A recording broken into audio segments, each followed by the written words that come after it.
I can hear the scream starting again even as I hang up the phone. And I know it's him, drawing me out again. And I think, am I that predictable? I'm tired.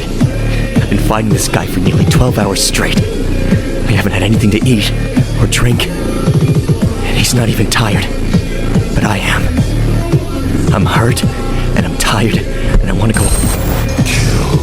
Oh no, Alfred. I am not